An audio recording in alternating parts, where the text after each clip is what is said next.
Les pièces sur lesquelles je travaille à ce moment-là, elles s'intègrent dans le projet Princess Trash, où je travaille principalement avec des rebuts, des endroits et de production ou des ateliers.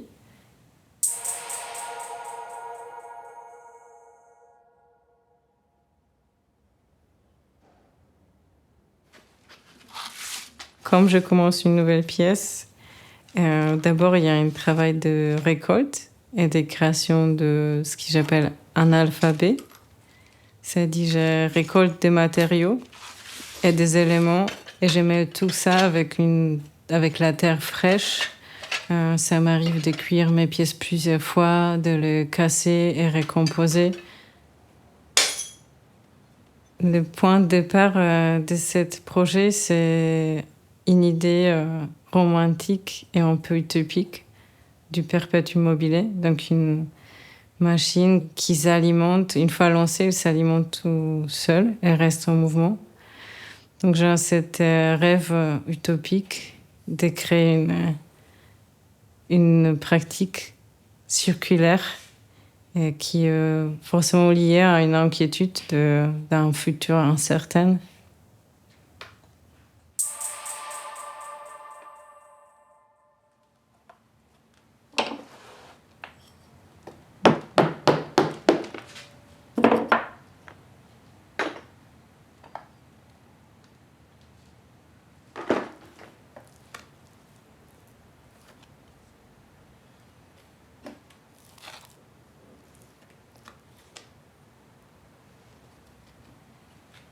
C'est important, comme je construis les pièces, d'avoir vraiment les gestes qui sont justes et la liberté.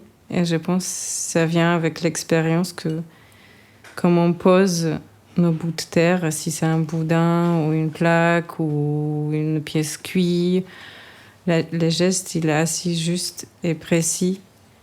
Et ça donne l'impression que les pièces sont faites un peu à l'arrache ou construites avec un risque d'effondrement.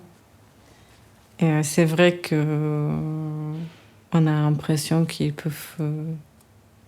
sont vivantes ou qu'elles peuvent pencher. Et je prends aussi certains risques avec les constructions parce que les pièces passent après dans un four souvent en plus que 1100 degrés.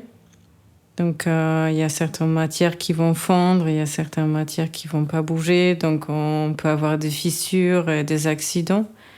Mais les accidents, ça m'intéresse aussi.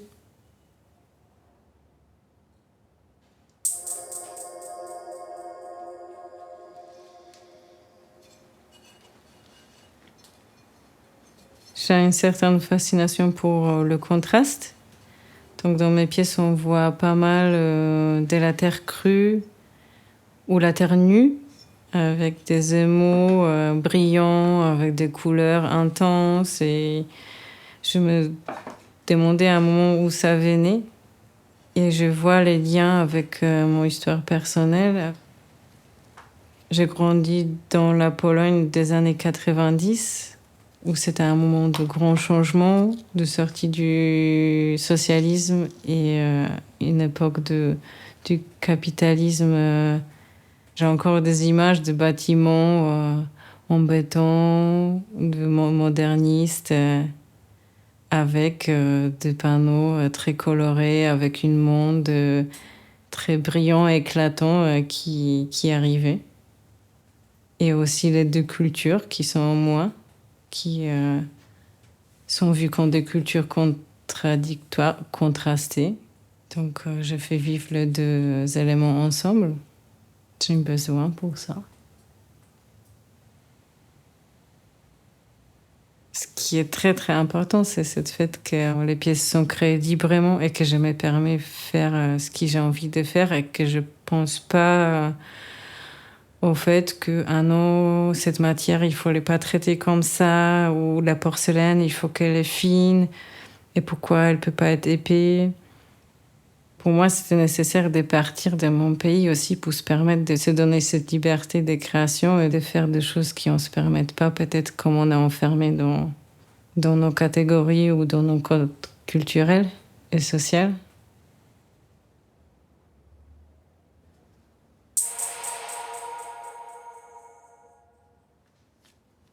Ben, je dirais pas que c'est un projet écologique.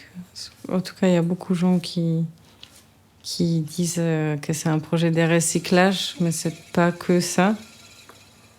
Et il y a une partie d'inquiétude pour le futur, mais aussi il y a justement une sorte d'appel d'urgence à réfléchir sur d'autres façons de faire. Et se demander pourquoi on utilise cette ressource ou pourquoi on fait les trucs comme on a fait toujours et pourquoi on n'imagine pas faire autrement. Et il y a une phrase que j'aime beaucoup de quelqu'un qui m'inspire pas mal, c'est Donna Haraway qui dit « On a besoin de nouveaux récits ».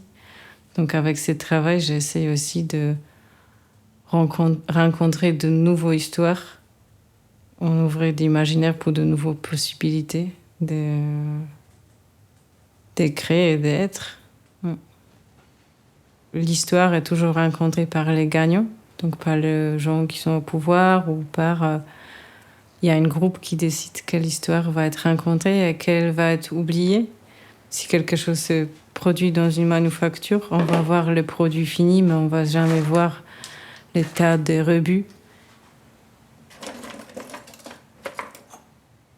C'était pas ma intention que les pièces provoquent.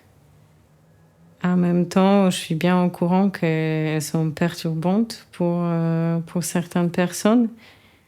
Mais je pense que c'est aussi lié à un message qu'elles portent, qui est un message politique, qui est lié à fait d'essayer d'imaginer un nouveau monde, un monde après capitalisme, un monde de nouveaux récits, de nouvelles idées, un monde sans catégorie, un monde féministe, un monde joyeux.